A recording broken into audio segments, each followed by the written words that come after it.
muchísimo. Y hoy quise dar otro programa de los Schumann, pero ahora también quiero hablar un poco de Clara, que por sí sola es todo un personaje muy importante en la historia de la música, probablemente después de Liszt, la pianista más connotada del siglo XIX, maestra, musicóloga, confidente de Brahms y bueno, ya les platicaré la historia porque está muy interesante. Todo un personajazo. Y una de las peculiaridades del matrimonio, gracias, del matrimonio Schumann, es que llevaban un diario en el que cada uno escribía todos los días tanto sobre su vida ordinaria como sobre sus, digamos, descubrimientos y experiencias artísticas. Los dos grandes artistas muy sensibles. Y miren, como pensé equilibrar la clase hoy es así. Escogí una obra, yo francamente no conocía nada de Clara Schumann. Y cuando busqué, encontré que hay un trío para piano, violín y cello. Además van a ver con qué intérpretes tan importantes, me atrevería yo a decir. Y por otro lado, pues lo voy a rodear de dos obras de Schumann. La sonata que oímos para violín y piano la clase pasada, yo no entendía por qué le decían gran sonata. Ahora comprendo que es muy probable y únicamente por la duración. La sonata número 1 es mucho más corta que la 2. La 2, digamos que es la famosa, y este es como el satélite aparentemente. Yo creo que en un Schumann o en un músico de estos tamaños, pues no hay desperdicio. Es muy raro que algo de ellos no sea bueno porque son verdaderos, digo, han resistido pues ya casi 200 años. Entonces, pues, por algo será y nos sigue emocionando de esa manera, o quizás hasta más, y se sigue interpretando. Y Schumann es un compositor, yo diría, extraño. Tiene mucho tipo de obra. Era aficionado a la literatura. Eh, Estudiaba derecho casi por obligación. Y cuando oyó tocar a Clara Wieck, la que luego fue su mujer, sabiendo además que tocaba así de maravilloso porque tuvo al gran maestro que fue su padre, Friedrich Wieck, era quizá el maestro más connotado y musicólogo y pianista de toda Europa. Y luego Clara también hicieron métodos que son como los libros de texto de cómo tocar el piano. Ya les platicaré. Bueno, el caso es que Schumann se va a estudiar con Wieck y allí conoce a Clara, se casan, pero tiene una terrible enfermedad psiquiátrica, cuando en ese tiempo yo creo que ni había nacido, o si había nacido, imagínense en qué estado estaba, si hoy en día todavía le falta mucho a la psiquiatría. El pobre hombre acaba loco, con una muerte terrible en un asilo, después de un intento de suicidio fallido. Entonces, pues, y muy joven aparte. Quizá, y qué triste y qué precio tan caro, ese estado de ánimo, igual que pasa con Mahler, fue lo que lo hizo, toda esa angustia quizá, y hoy yo creo que vamos a ver un ejemplo clarísimo de lo que estoy diciendo. Esa misma enfermedad manifestada en un genio musical. Hace una música bellísima, pero extraña. Tengo que decir que el sabor de Schumann es extraño. Ah, quizás su único seguidor, pero yo creo que es seguidor de todos los importantes, es Brahms, porque Brahms también es seguidor y continuador y perfeccionador de Beethoven. Tan es así que a su primera sinfonía le decimos la 10ª de Beethoven. En cambio, Schumann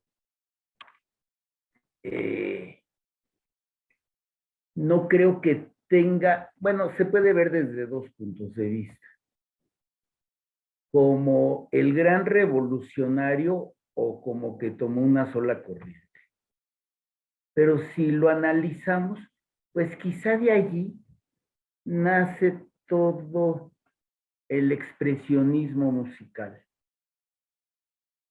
Sería una especie, no sé, como de Van Gogh, como que abre ese sentido así tan dramático, que se traduce probablemente, fíjense, hasta en Wagner y en los postrománticos que nos fascinan como Mahler y Richard Strauss e inclusive Bruckner, porque como que sale de lo racional y los otros ya le dan marco o de mundo de dioses, de leyenda como Wagner, o un sentido religioso como Bruckner, o un sentido filosófico y muy hasta psicológico, me podría decir, de Mahler.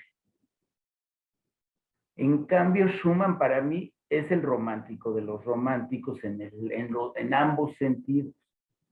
En el sentido de un amor hacia Clara, que fue el mismo amor que luego se lo dijo Brahms.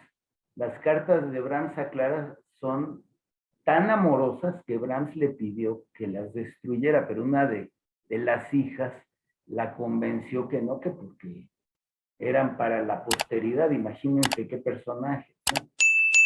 Sigue la eterna duda, pues realmente poco importante de si todo fue platónico. Eh, miren, yo dudo que haya habido algo porque vivían en ciudades diferentes y aparte se piensa, no se puede asegurar, el aspecto personal de Brahms es muy, muy personal. No hay mucho sobre eso, pero parece que el haber ejecutado de muy jovencito en burdeles le causó ciertos traumas sexuales. Nadie sabe bien a bien qué, nunca se casó, pero tuvo un amor platónico o no con Clara Schumann, evidente en las cartas que se conservaron. Bueno, el caso es que vamos con la primera sonata para violín y piano de Schumann. Luego hago para que tratemos de ver qué tanto se parecen o qué tanto se diferencian el matrimonio de músicos genios compositores, que además tuvieron 8 hijos, ni más ni menos. Bueno, entonces empezamos por favor con la sonata.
¿Se dan cuenta qué poco promovido está Schumann? Bueno, con mis horas de vuelo yo nunca había oído estas sonatas. Qué cosa tan hermosa. Y lo que tampoco he escuchado, o sea, realmente lo que había escuchado de Schumann en música de cámara era su fantasía para puro piano, maravilloso. Lógicamente, escenas, se llama escenas de la niñez o de para niños, con entre otras el famoso Traumera, y esa la tocaba mucho Horowitz. Inclusive viene en el mismo CD que venía la 960 de Schubert, por eso la oía yo también. Y bueno, creo que tiene tríos, tiene cuartetos, igual que Mendelssohn, igual que Tchaikovsky, igual que mucho repertorio prácticamente desconocido. Se tocará una vez cada 2 años esto, si es que. Y qué maravilla. Les platico mis comentarios a ver si están bien.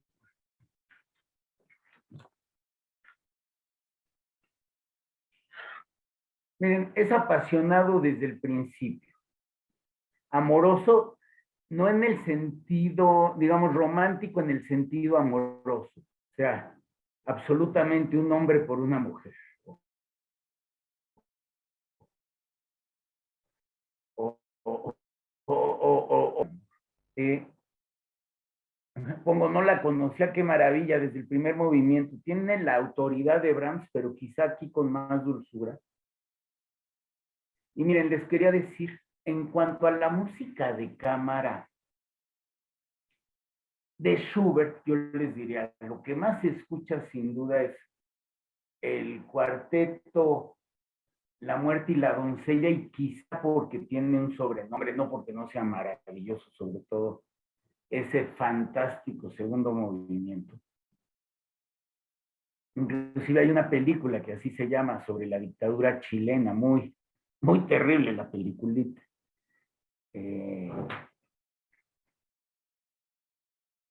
Que obviamente todo el tiempo lo tocan.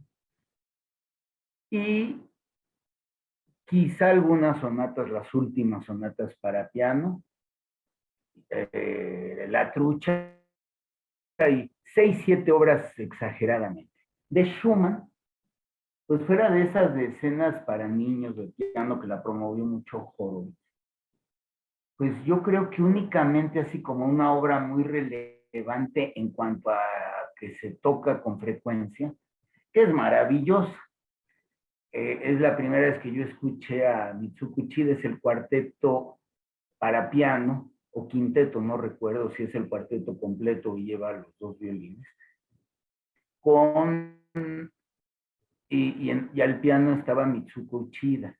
Y es bellísimo, y hasta se podría interpretar como la continuación del trío Opus 100 de Schubert, por la parte estructural, digamos. Aquí en esta sonata le noté mucha más estructura que en la segunda, frases más largas. Me da la impresión que en la segunda gran sonata la enfermedad mental ya está más avanzada. Creo que eso se puede distinguir. Aquí se nota más estructura, absolutamente. No se nota la desesperación de la segunda. Bueno, el segundo movimiento, miren, así como tiene un aspecto infantil, como en escenas de niños, pero no en el sentido infantil de Mozart, sino más bien en el sentido didáctico. Y tiene algo de esto su segundo movimiento, algo de folclórico, discursivo, parece que nos va a contar algo, nos narra una historia. Miren, algo tiene Schumann con los niños. Esto para mí es casualidad, pero funcionó muy bien. Cuando mi hija Liora era bebita, yo creo que de menos de 1 año, y la quería yo dormir, yo creo que disfrutaba mucho, en verdad, más que le cantáramos o algo, le ponía yo las sinfonías de Schumann y se dormía de un tranquilita y sonreía, estaba muy, muy contenta y es hoy en día una señora muy sensible. Entonces, sí, Schumann como que, digamos, es llamativo que a esa edad la haya penetrado así, pero digo, no lo puedo asegurar, pero casi. Bueno, tercer movimiento fue el que más me gustó, pero por mucho. Divertidísimo, me daban ganas de bailar. Cuando hacía los dos golpes, pues era imposible no moverse. Folclórico, campesino, virtuoso, festivo, eslavo, pícaro, tiene un humor tan diferente a la otra sonata. Los dos golpes son una delicia.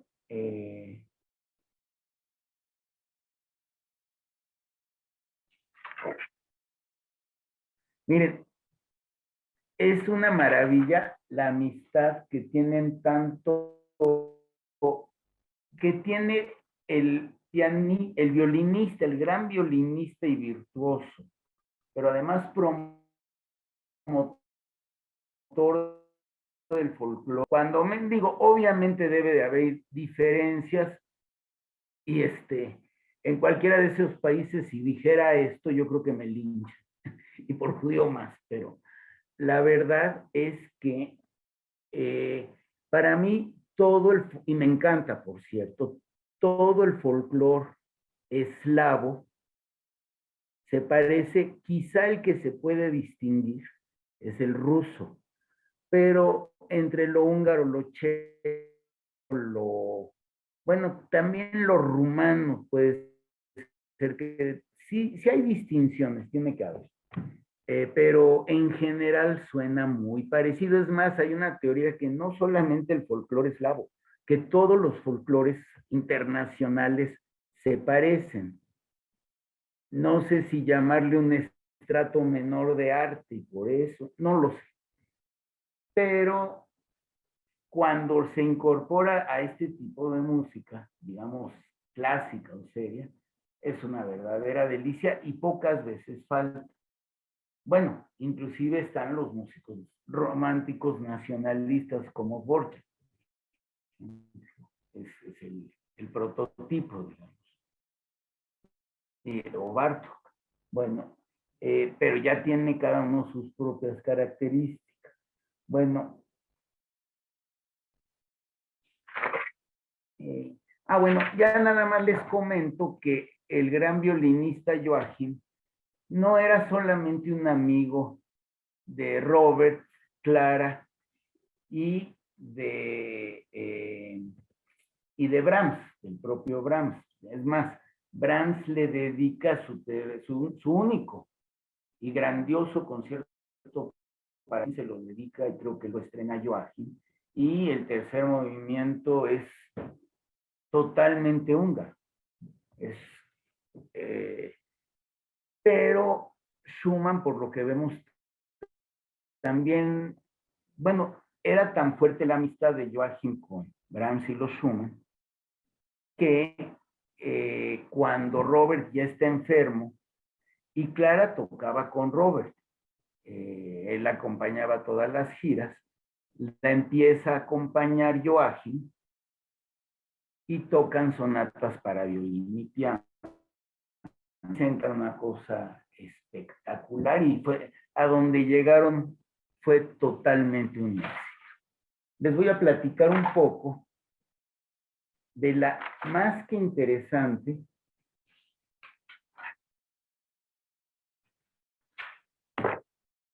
biografía de Clara Schumann. Ella nace en Leipzig, en Sajonia, en el año de 1819. Es 9 años más chica que Robert. Y muere en Frankfurt en 1896, casi llega al siglo XX, a los 77 años, edad avanzada para esos tiempos. Y obviamente ella fue la gran promotora de la música de Robert Schumann. Ahora, no hay que olvidar su faceta de pianista, que ella fue una pianista que dio conciertos por más de 61 años y cambió hasta la estructura digital para piano. Eso lo comentó ni más. Imagínense de quién estoy hablando, de Liszt. Bueno, ¿qué pasa con ella? Es hija de el gran musicólogo, profesor de piano, inclusive al grado, como les decía yo, que hace textos para estudiantes de piano, Frederick Wieck. Y su mamá es una cantante afamada. Es una niña prodigio, absolutamente. Más que Robert, por supuesto. Sobre todo como pianista. Y su papá es un maestro excelente, pero además muy disciplinado, que le hacía estudiar, miren, hasta eso yo hubiera pensado que más, hasta 2 horas al día. Pero ella lo disfrutaba. Es tan respetada hasta el día de hoy que antes del euro, el billete en Alemania de 100 marcos traía a Clara Schumann, imagínense. Porque además van a ver qué personaje. Bueno, realmente su música se empieza a escuchar hasta ya muy, muy avanzado el siglo XX y realmente no está difundida. Tiene una educación básicamente pianista y se llega a lamentar un poco toda su vida que adolece de otro tipo de educación, digamos, un poco más universal, porque como su papá era el maestro de piano, pues básicamente se centró en eso, porque era una mujer verdaderamente inquieta. A los 9 años ya debuta ni más ni menos que en el Gewandhaus de Leipzig, imagínense. Y tocando como una premonición, en un concierto de beneficencia en un hospital psiquiátrico de Leipzig, conoce a Robert Schumann, que es cuando les digo que él se emociona tanto yéndola a tocar, que deja su carrera y maestro Wieck. Schumann era de Zickau, ni siquiera estaba allí en Leipzig. En esa época se acostumbraba que los grandes maestros tenían cuartos para rentar en su casa, como casa de huéspedes aparte. Era quizá un complemento del negocio. Y entonces, Robert estuvo allí un año y él tenía apenas 9, pero era una niña precoz, no solo en lo musical, muy viajada, con ya un éxito tremendo, o sea, ya era una personalidad a los 9 años. Y de la primera amistad que tienen se vuelve amor. Pero antes de casarse, Clara empieza a destacar de una manera espectacular como pianista. Como les decía, es como la heredera directa de Liszt. Se considera todo un gran honor que el gran filósofo literato Goethe le hizo una dedicatoria para la talentosa artista Clara Schumann. Dicen que fue algo verdaderamente histórico, que coincidieron en París, ni más ni menos que Clara Schumann y Niccolo Paganini, que el concierto fue algo inolvidable, aunque con un auditorio muy restringido porque había epidemia. Ya no nos suena tan lejano todo eso. Bueno, conoció a Mendelssohn. Esto para mí fue importante después de ya haber escuchado el trío. Y a Chopin, que que Chopin le escuchó una interpretación de la apasionata, la sonata apasionata de Beethoven, y se fascinó. En Viena, bueno, Viena se rinde a Clara Schumann, incluyendo a Franz Liszt, y le dan el más alto honor musical austriaco, austrohúngaro, que es virtuoso de la Cámara Austriaca Real e Imperial. Ya ven que en el Imperio Austrohúngaro se usaba mucho lo de Real Imperial Königslich y Kaiserlich, o algo así. Inclusive en un libro de Musil hablan de Tacania, que es imperial y real. Por cierto, les recomiendo muchísimo en Netflix la serie La Emperatriz. Está muy apegada a la historia real de Sisi, la emperatriz de Austria-Hungría.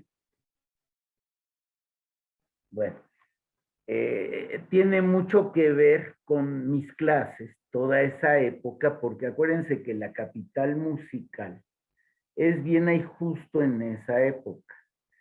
Ya para 1860 y todo ya domina el esposo de Sisi, que es Francisco José I, al que ya se le deshizo el imperio hasta la Primera Guerra Mundial. Bueno,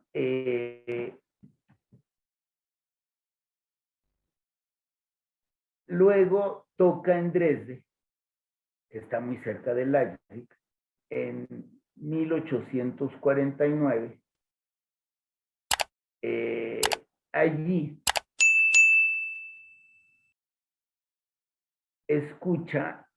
en Dresde escuchan los Schumann a Joachim tocar el concierto de Beethoven y como que se enamoran musicalmente la pareja y él. Ya en su viudez, aparte de Brahms, Joachim la seguía acompañando y toda la vida fueron muy, muy buenos amigos. Inclusive, bueno, cuando Schumann entra al asilo, a Clara no le permiten irlo a visitar. Al único que permiten es a Brahms. Y Brahms es el que acompaña a Schumann. Tenían un amor filial muy bello. Tan es así que Brahms, y creo que no las conozco, le dedica su opus 9 y 10 a esa época terrible de Schumann.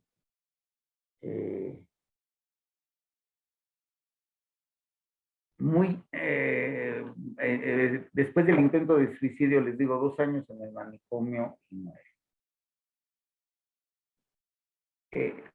Bueno, tienen 8 hijos, de los cuales mueren la mitad, porque pues eso era lo típico de esa época. Y estando en Dresde, porque un tiempo vivieron en Dresde, acuérdense que en 1848 en toda Europa hay revoluciones, digamos, antimonárquicas. Y no es Dresde la excepción, o Sajonia no es la excepción, quieren derrocar al rey de Sajonia, que está en Dresde. Y entonces, en un acto de tremenda valentía, Clara enfrenta a los rebeldes y salva a toda su familia. También ella era el apoyo financiero cuando Robert estaba enfermo, ella ganaba muchísimo en sus conciertos e inclusive cuando ya sus hijos o habían muerto o eran mayores y no tenían el apremio económico, seguían no solo tocando, sino dando conciertos hasta que ya muy tarde se retira a dar clases, digamos de los 72 a los 77, y decide irse a Frankfurt. ¿Por qué a Frankfurt? Porque le acepta todas sus condiciones, que eran muchas. Trabajar poco, imagínense, para que escogiera Clara un alumno, qué nivel debería de tener. A mí siempre me ha asombrado de Clara Schumann que el autoritario, ¿cómo les diré? el que no habla sino pontifica de la música con todo el derecho de hacerlo. Johannes Brahms le pedía consejos y opiniones de su obra a Clara Schumann. O sea, estamos hablando mucho más que de una gran pianista, digo, era la música personificada.